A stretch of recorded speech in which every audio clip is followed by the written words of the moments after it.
नमस्कार दोस्तों, मैं एक सारिम चंद्रशेखर उगले आपका अपने शेयर मार्केट यूट्यूब चैनल में स्वागत करता हूं। हम देखेंगे क्वार्टर 3 रिजल्ट।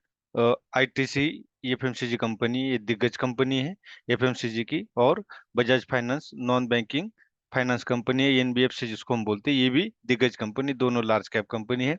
आईटीसी का क्वार्टर 3 रिजल्ट अगर आप देखोगे तो net profit rises 11% to 5,572 crore का नेट प्रॉफिट हुआ है।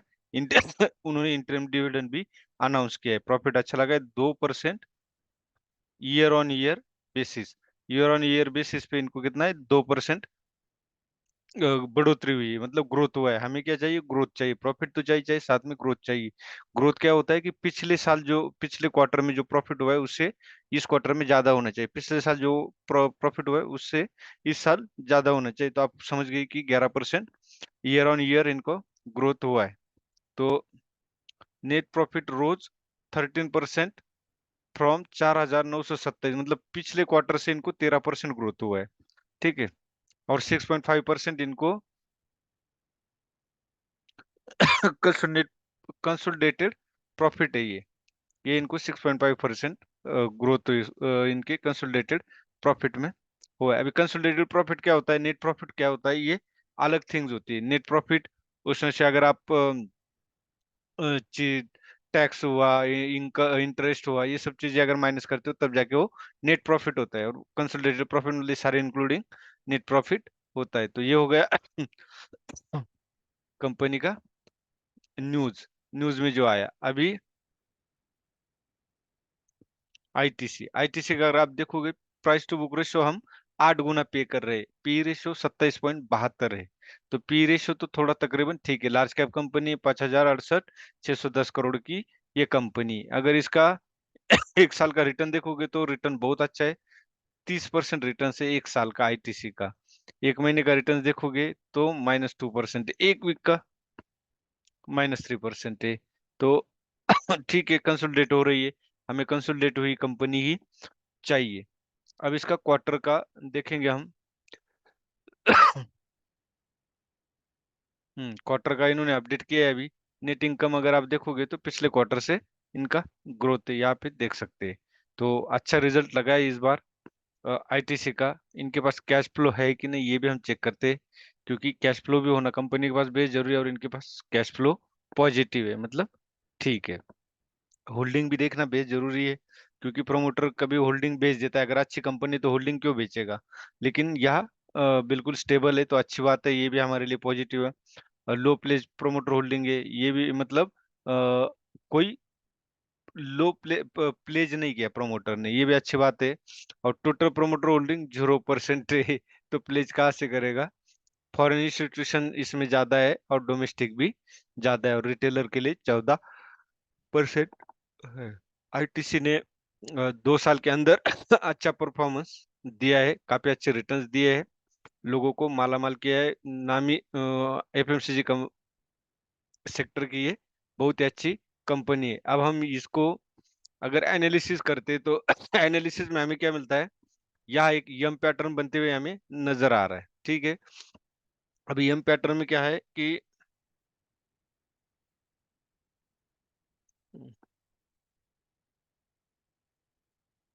ये देखो, यहाँ से अगर हम यम पैटर्न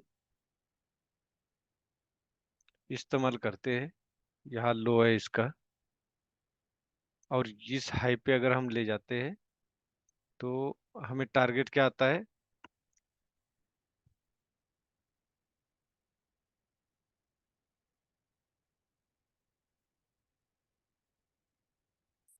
बिल्कुल करेक्ट, 886। मैं तो कहूंगा 351 के इंतजार कीजिए, या तो आपको बाय करना है तो 425 के आसपास, ये जो यम का ये है, यहाँ पे आप बाय कीजिए और स्टॉप लॉस 411 का दीजिए। अगर आप यह स्टॉप लॉस नहीं लेना चाहते हो तो आपको इंतजार करना पड़ेगा 347 के आसपास एवरेज करने का। ठीक है, बीच में एवरेज ना करे। टेक्निकल एनालिसिस बहुत सारी चीजें आपको बताता है। अभी यहाँ पे अगर आप देखोगे तो आरएसआई निगेटिव है। मैं तो कहूंगा कि आरएसआई जब तक पॉजिटिव नहीं होता तब तक आप वेट करें। 425 के आसपास बाय कर सकते, 411 स्टॉप लॉस, और 347 का आप एवरेज कर सकते। बीच में कहीं भी एवरेज ना करे। कई लोग मैं देखता हूँ कि कहीं पे भी एवरेज कर लेते, तो ये ठीक नहीं है। टेक्निकल एनालिसिस के हिसाब से आपको डिमांड, सप्लाई, डोंट, एरिया मतलब जोन, ये सब चीजें पता चलती है। वॉल्यूम भी आप देखोगे तो नॉर्मल चल रहा है, अभी वॉल्यूम भी इतना नहीं है, 50 EMA के ऊपर तो काम का ट्रेड कर रहा है। तो देख लीजिए, रिजल्ट अच्छा लगे तो भी HDFC बैंक आप देख सकते हैं, अच्छा रिजल्ट लगने के बाद भी वो गिरा है, तो कुछ भी हो सकता है। तो इसलिए जब भी बाय करना है तो आप डिमांड के, सप्लाई जोन के पास बाय कीजिए, छोटा सा स्टॉप लॉस होगा, और मूवमेंट अगर आपने डायरेक्शन में दी तो अच्छा डायरेक्शन मिलेगा। ये हो गया हमारा ITC का। अब हम देखेंगे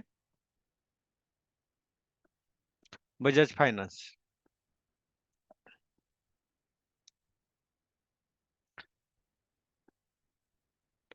ये भी बजाज फाइनेंस भी एक लार्ज कैप कंपनी है, नॉन नॉन बैंकिंग फाइनेंस का काम करती है। तो इसका Q3 रिजल्ट अगर आप देखोगे, नेट प्रॉफिट राइजेस 22%। NII मतलब होते हैं नॉन इंस्टीट्यूशनल इन्वेस्टर, मतलब इसको HNI भी बोल सकते हैं। जो बड़े लोग हैं, इन्होंने 29% टू 7,655 करोड़, सॉरी NII होता है ये, नेट इंटरेस्ट इनकम। ये होता है कि लोगों से लोन लेकर के दूसरों को दिया जाता है, तो उसके बीच का जो डिफरेंस होता है, मतलब बैंक क्या करती है, एक बंदे से पैसा लेती है, दूसरे को लोन पे देती है, उसके बीच का जो डिफरेंस होता है उसको बोलते हैं NII। तो ये 29% इंक्रीज हुआ है। इनका कंसोलिडेटेड नेट प्रॉफिट है 3,638।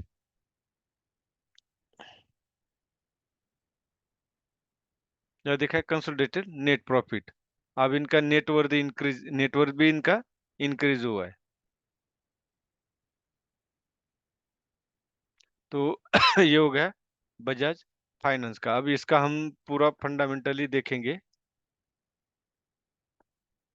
फिर टेक्निकल। और मैं तो आपको यही सजेस्ट करूंगा कि आप फंडामेंटल तो देख ही लीजिए, लेकिन टेक्निकल भी साथ ही साथ देख लीजिए। पी रेशियो भी ठीक है, 15 के आसपास होना चाहिए, लेकिन 31 है। और प्राइस टू बुक रेशियो 8 गुना हम इसका पे कर रहे हैं। लार्ज कैप है, 4,37,000 करोड़ का इसका कैपिटल है। एक साल का इसका 19% रिटर्न से, मतलब ठीक है। एक महीने में माइनस है, ठीक है। क्योंकि जितना परसेंट अगर मान लो ज्यादा दिया हुआ है, 100% रिटर्न दिया है, तो कहीं ना कहीं प्रॉफिट बुकिंग आएगी, अच्छा रिजल्ट लगने के बाद भी डाउन हो जाता है कंपनी, क्योंकि प्रॉफिट बुकिंग आती है, फिर दोबारा नीचे आके लोग बाय करते हैं। तो इसलिए हमेशा डिमांड सप्लाई जोन के, डिमांड के पास बाय कीजिए, सप्लाई के पास कुछ प्रॉफिट बुक कीजिए, फिर अगर आपको लॉन्ग टर्म जाना है तो। अब नेट इनकम अगर यहाँ देखोगे तो अपडेट किया हुआ है, रिजल्ट अच्छा लगा है पिछले क्वार्टर से, है ना। ईयर क्वार्टर टू क्वार्टर अगर देखोगे तो ये इंक्रीज हुआ है, मतलब अच्छा रिजल्ट है इनका। एनुअल में अगर आप देखोगे तो एनुअल में भी इनका रिजल्ट इंक्रीज है। अब इसका कैश फ्लो इनके पास पॉजिटिव होना भी जरूरी है, लेकिन वो माइनस है। होल्डिंग अगर आप देखोगे तो बजाज फाइनेंस में होल्डिंग डिक्रीज हुआ है प्रोमोटर का।